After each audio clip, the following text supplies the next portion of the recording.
Je résume cette vidéo en 2 phrases pour ceux que ça ne concerne pas. 1. Oui, la PACES c'est très dur. 2. Non, ce n'est pas impossible. Avec de la volonté.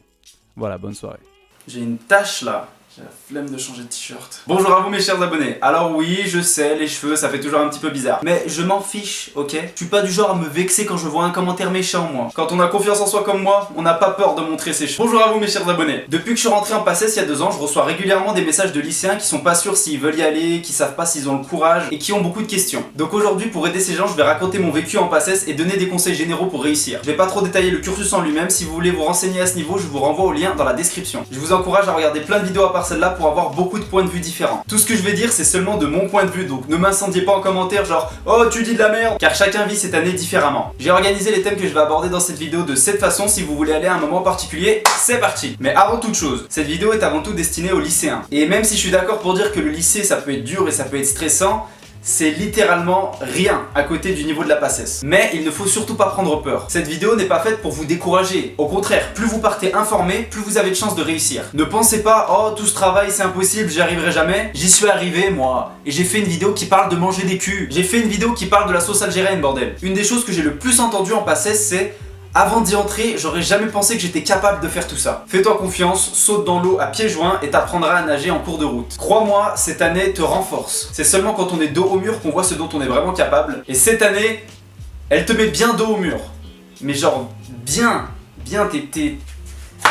À quel point c'est dur, tu te demandes? Eh bien, il y a la quantité de travail, mais il y a aussi tout l'aspect mental. Et ça, j'y reviendrai à la fin de la vidéo. Moi, il faut savoir que j'ai réussi en 2 ans et que j'ai choisi concours pharmacie. Pas par obligation, c'était mon premier choix. Peut-être que certains de vous se demandent en quoi je suis qualifié pour donner des conseils à des gens qui veulent médecine et pas option épicerie. Alors, déjà c'est pas drôle, mais 3 choses. La première c'est que mes conseils sont généraux, car en dehors de réussir une option de spécialité, il faut réussir le tronc commun, et ça tout le monde y passe. La deuxième c'est que je pense avoir le profil le plus commun des gens qui s'orientent vers ces études. J'ai fait terminale S, je peux être bosseur si je le veux vraiment, mais sinon je suis un gros flemmard. J'ai pas de talent particulier pour l'apprentissage ou la mémorisation comme certains. Et la troisième, je reviens de très loin. Mon premier semestre était une catastrophe, mon dernier était une réussite. J'étais le petit scarabée. Je suis devenu le moine Shaolin. Alors mon profil, j'étais en terminale S option SVT, j'avais à peu près 11 de moyenne toute l'année et j'ai eu mon bac avec la mention bain et 14,81 de moyenne générale. Alors j'anticipe la question dès maintenant, est-ce que je peux réussir si j'avais 8 de moyenne? Est-ce que je peux réussir si je viens de ES, si je viens de STI? La réponse bien sûr c'est ça dépend. Des gens qui avaient des moyennes plus basses que moi en terminale me dépassaient au classement et vice versa. Je connais des gens qui viennent de ES qui y arrivent et je suis sûr qu'il y a plein d'exemples comme ça dans toute la France. Néanmoins si tu viens d'une filière non scientifique ou non générale, il peut être envisageable de faire une année de remise à niveau avant d'attaquer la PACES, mais c'est pas le sujet de la vidéo. Si vous pensez que j'avais un niveau correct en terminale, laissez-moi vous dire, ça veut rien dire. Je suis entré en PACES, bim, premier classement, 903 sur 1165. 903. J'ai presque été parmi les gens exclus n'ayant pas le droit de se réinscrire. Il faut comprendre qu'au-delà du niveau, il y a quelque chose de crucial et de nécessaire à la réussite en PACES, c'est une bonne méthodologie. Quand je suis entré, je n'en avais aucune. J'ai appris à avoir une bonne méthodologie. C'est même la raison pour laquelle je me suis teint les cheveux. Allez voir ma vidéo, promotion sans honte. Alors tu te demandes sûrement quelle est la méthodologie magique? Je vais te la donner. Il n'y en a pas. Non, en fait c'est pas qu'il n'y en a pas, c'est qu'il n'y en a pas une. Il y en a autant qu'il y a d'étudiants. La chose la plus importante est de trouver ce qui marche pour toi et de le trouver vite. Comment est-ce que toi tu apprends efficacement ton cours? Est-ce que tu as besoin de l'écrire? Est-ce que tu as besoin de le réciter? Est-ce que tu as besoin de le lire dans ta tête? Est-ce que tu es plus efficace quand tu es chez toi ou à la BU, seul ou en groupe? Comment est-ce que tu préfères prendre des notes à la main, avec un PC, en prenant des photos, en enregistrant le prof? Pose-toi ces questions dès maintenant pour ne pas perdre de temps et apprendre efficacement dès le début. Moi je vais à la BU et je donne mon portable à quelqu'un, car je sais que je n'ai pas de discipline. Je sais que je vais checker Twitter toutes les 15 minutes. Je le sais. Ça sert à rien d'essayer de se battre contre sa personnalité, mieux vaut agir en fonction. Ensuite, moi je fais ce que j'appelle la feuille blanche. Quelques jours, voire une semaine après avoir vu un cours pour la dernière fois, je prends une feuille et j'essaie de recracher tout ce dont je me souviens sans avoir lu le cours au préalable, sans tricher. C'est une méthode qui peut être ultra décourageante par moment. Genre, je sors une feuille et je suis genre...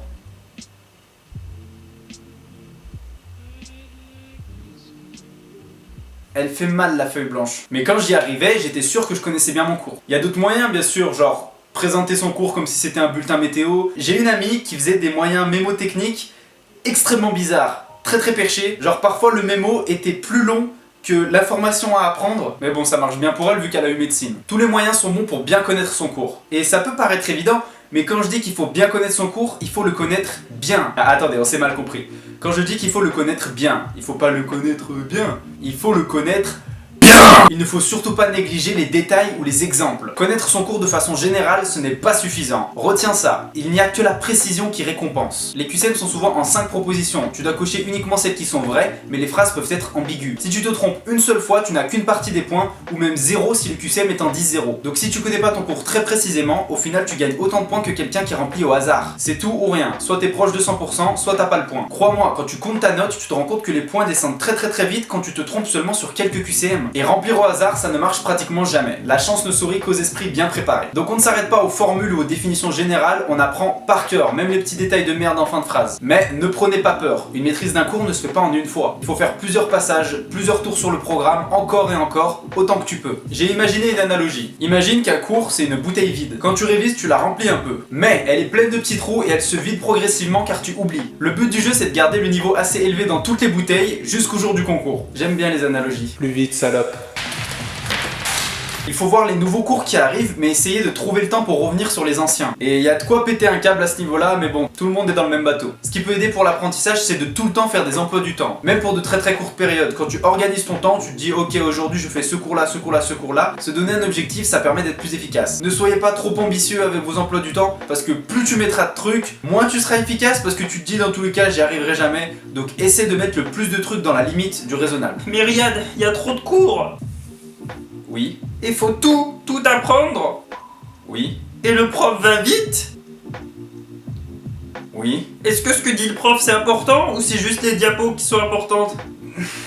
Question de bisu. Bon, je vous avoue que dans la pratique c'est un peu différent. Officiellement, oui, il faut tout apprendre, mais en réalité, il y a des cours qui sont moins importants que d'autres. Mais je ne vous encourage pas à faire des impasses. Même si parfois c'est inévitable, c'est clairement pas la chose à faire. Ceux qui me connaissent et qui regardent la vidéo, ils doivent sûrement se marrer, parce qu'ils savent que moi et les impasses... Eh oh! Mais bon, moi je voulais pharma, médecine c'est plus dur, donc pas d'impasse, bisu. À côté de l'apprentissage, il y a bien évidemment l'entraînement. Et pour ça, une règle d'or, faire des QCM. Faire des QCM, faire des QCM, encore et encore et encore. Et encore et encore. Ouais mais Riyad, je connais pas encore assez bien mon cours, fais des QCM. À mon tout premier semestre, j'en avais vraiment pas fait assez.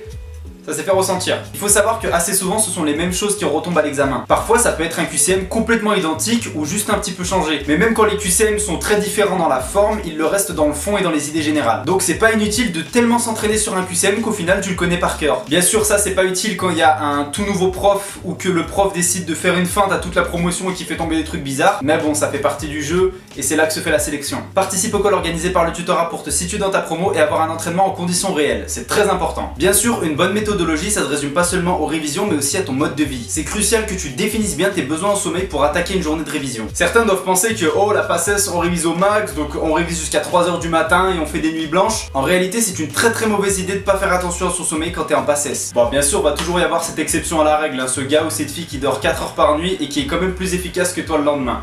La vie est injuste. Personnellement, si j'ai moins de 6 heures de sommeil, le lendemain je peux que effectuer des actions basiques. Respirer, ouvrir une porte, descendre des escaliers. Mais réviser, c'est mort, même avec du café. Le café ne remplace pas une nuit de sommeil. Dans ces cas-là, soit je relis des cours qui sont pas trop durs, soit j'abandonne et je fais une sieste. Quoi qu'il arrive, je ne révisais jamais après 22h30 max et le matin, je me réveillais à 7h. Mais ça, c'est moi, chacun doit trouver son rythme. Et pendant la révision, je prenais en moyenne une pause de 10 à 15 minutes toutes les 2-3 heures. Je me souviens que rester assis trop longtemps, ça me rendait dingue. Alors prenez des pauses, c'est vraiment important et vous serez plus efficace. Les grosses journées sont en moyenne 10 à 12 heures de révision. Les moins grosses, 7 à 9 heures. Tout dépend du moment du semestre, du retard que tu as accumulé, de ton niveau de fatigue. Mais bon, les grosses journées en général se font à l'approche des examens. Je dis pas qu'il faut pas travailler beaucoup, je dis juste que si tu forces trop dès le début, tu risques de pas tenir le semestre. À part ça, je le dis mais c'est évident, évitez de manger trop mal. En tant qu'étudiant, on mange plus que souvent des pâtes, mais essaye de varier et bois beaucoup d'eau et crois-moi, ça fera une vraie différence sur ta forme. C'est aussi important d'essayer de garder une activité sportive. Moi, je faisais 30 à 45 minutes, 1 à 2 fois par semaine, parfois moins, parfois plus, tout dépendait des périodes, mais ça permet de se détendre un peu. Certaines personnes se prennent régulièrement des soirées entières et ils ont quand même d'excellentes notes, mais bon, ça revient à tout le temps dire la même chose, c'est chacun son rythme, chacun son fonctionnement, il faut essayer pour le savoir. En tout cas, ce serait super dommage de pas réussir à cause d'une erreur aussi bête que de pas faire attention à son hygiène de vie. Forcez pas trop non plus, prenez soin de vous. Une chose qui est vraiment cool pour trouver son rythme, c'est la pré-rentrée du tutorat. Je sais pas si ça se fait dans toutes les facs, mais en gros, une semaine avant le début des vrais cours, t'as des étudiants qui te font des cours un petit peu plus light. Donc essaye de te calibrer à ce moment-là. Un dernier point à ce sujet, c'est le confort d'environnement. Sachez que si vous avez l'opportunité de encore vivre chez vos parents pendant cette année-là, c'est un vrai avantage. Ne pas avoir à se soucier de faire à manger, de faire le ménage, de faire les courses, de faire le linge, ça joue beaucoup sur votre énergie mentale et ça vous économise beaucoup de temps. Même chose si votre appart n'est pas très loin de la fac, ne pas se soucier des transports, c'est un vrai avantage. Plus votre environnement est de qualité, moins il y a de choses dont vous devez vous soucier, comme les factures ou les voisins bruyants, plus vous pouvez vous concentrer. Bien sûr, on ne choisit pas forcément sa situation, mais certains problèmes ont une solution. Si chez vous c'est bruyant, vous pouvez bosser à la BU. Au début, je pensais que j'allais pas aimer la BU parce que j'aime pas avoir du monde autour de moi quand je travaille, j'ai l'impression que ça me déconcentre. Mais à force d'essayer, je me rends compte qu'au contraire, c'est vachement sain. Avoir des gens autour de toi, ça réveille un peu ton esprit de concurrence, ton esprit de compétition. Et genre, quand t'es en train de t'endormir sur ta table, tu te dis non, non.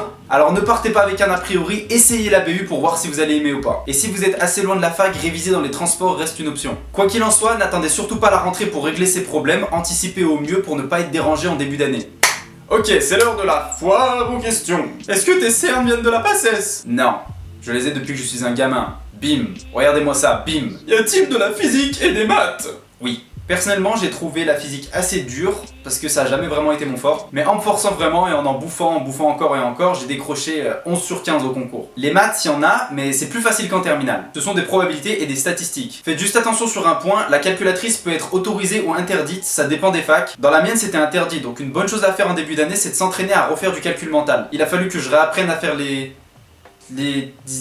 ça là. Ça devrait pas vraiment être un problème même si vous n'êtes pas très fort en maths parce que la plupart du temps c'est le coefficient le plus bas. Il faut quand même pas le négliger hein. Même si c'est un petit coef, ceux qui ne le négligent pas ont plus de chances de passer et ça tu craches pas dessus. Même si c'est plus facile qu'en terminale, je me suis quand même bien foiré parce que je vomis les maths. Mais entre mon année bisu et mon année carré, j'ai doublé mes points.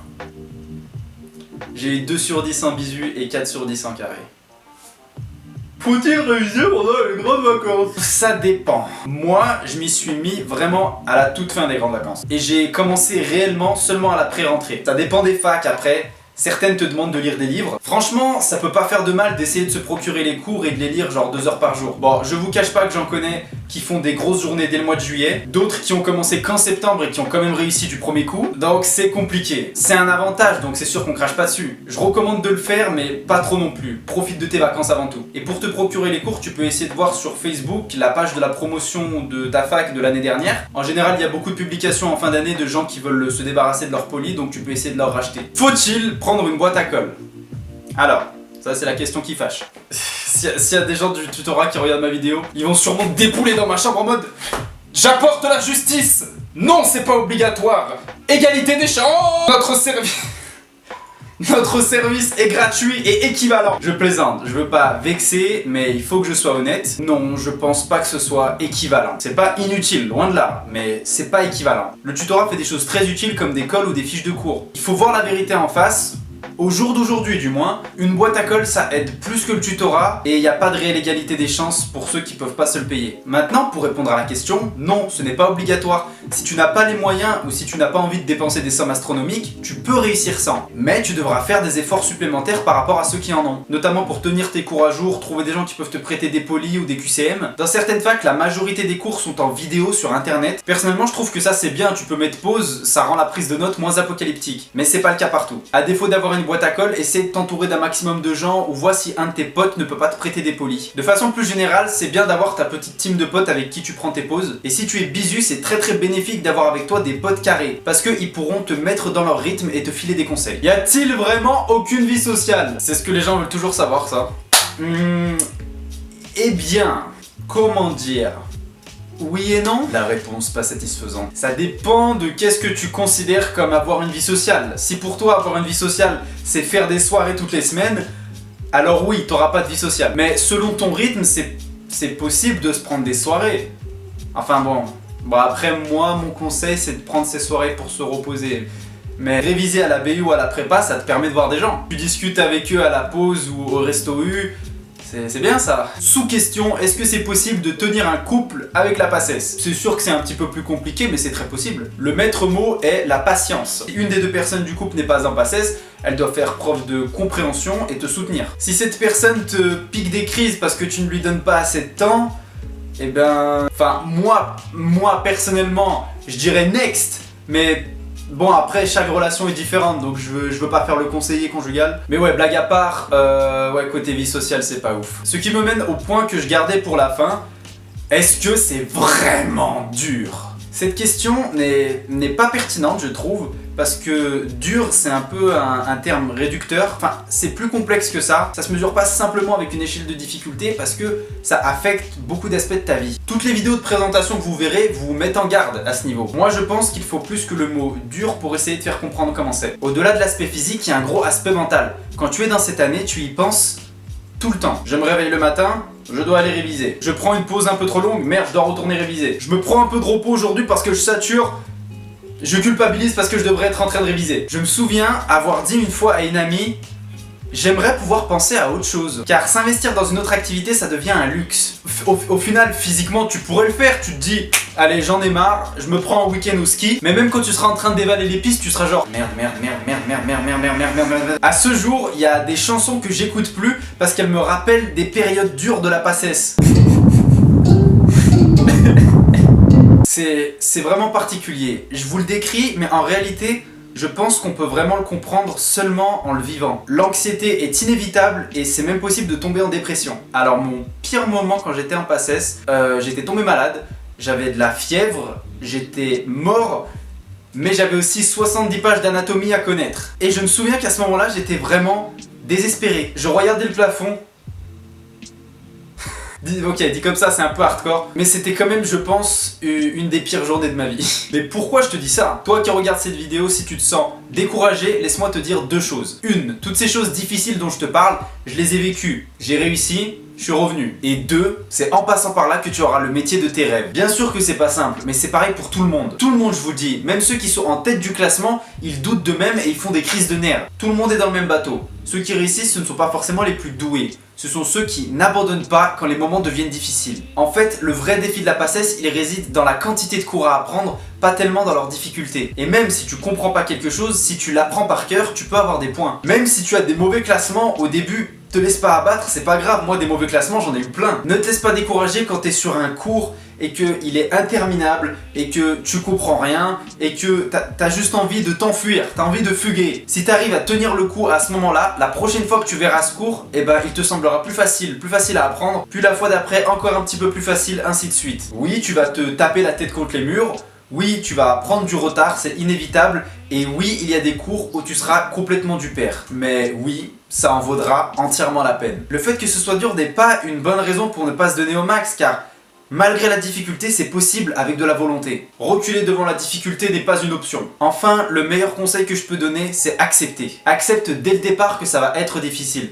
Accepte que tu investis cette année, c'est pour ton avenir. Accepte que tu ne vas pratiquement plus sortir. Accepte que tu verras tes potes moins qu'avant. N'essaie pas de te débattre à essayer de jongler entre plein d'activités et fais ce sacrifice. Moi par exemple, pour moi, le plus gros sacrifice, ça a été de laisser YouTube de côté pendant 2 ans. Parce que si tu pars et que tu n'es pas à 100%, comment tu peux espérer faire la compétition à des gens qui sont à 100%? Je parlais avec mon pote pendant l'année et il me disait que ça lui foutait les boules quand il faisait beau dehors parce que à cause de la PACES il pouvait pas en profiter. Mais moi j'étais content qu'il fasse beau. Parce que si tu acceptes dès le début de la journée, avant même d'avoir vu la météo, que cette journée tu vas l'investir à réviser, bah au final s'il fait beau c'est qu'un plus. Ça a l'air dingue dit comme ça, mais crois-moi, une fois que tu y seras tu comprendras parfaitement ce que je veux dire. Alors motive-toi, fais-le pour ton job de rêve, fais-le pour te rendre fier, fais-le pour toi. Je sais que c'est un concours donc t'es obligé de regarder ce que les autres font, mais moi j'essayais au mieux de me concentrer seulement sur moi-même. Essayer de pas trop écouter ce que les gens disent. Et c'est aussi au mieux de pas trop écouter les rumeurs qui tournent dans la promotion sur tel prof, sur tel QCM, ce qui va tomber au concours, parce que c'est inutile et ça va mettre un biais dans tes révisions. Le numérus est sévère, donc il y a forcément des gens qui ne passeront pas, c'est inévitable. Mais quelle que soit l'issue, c'est seulement en te donnant à fond que tu n'auras pas de regrets par la suite. Et honnêtement, un gros avantage que m'a apporté la PACES, c'est que ça m'apprend à apprécier les petites choses. Des trucs que tu prendrais pour acquis en temps normal, tu passes par 2 ans de PACES et tu te rends compte que c'est le feu. Aller se balader dehors, waouh! C'est le feu. Mais bon, comme je l'ai dit, ça ce sont des choses que tu peux vraiment comprendre si tu l'as vécu. À tous les PACES, bon courage, je vous souhaite un maximum de réussite. S'il vous reste des interrogations, postez-les dans les commentaires pour avoir une réponse de ma part et je suis sûr, de beaucoup d'autres années supérieures qui voudront vous aider. Rendez-moi fier. À la prochaine et d'ici là, soyez sages. Bitch.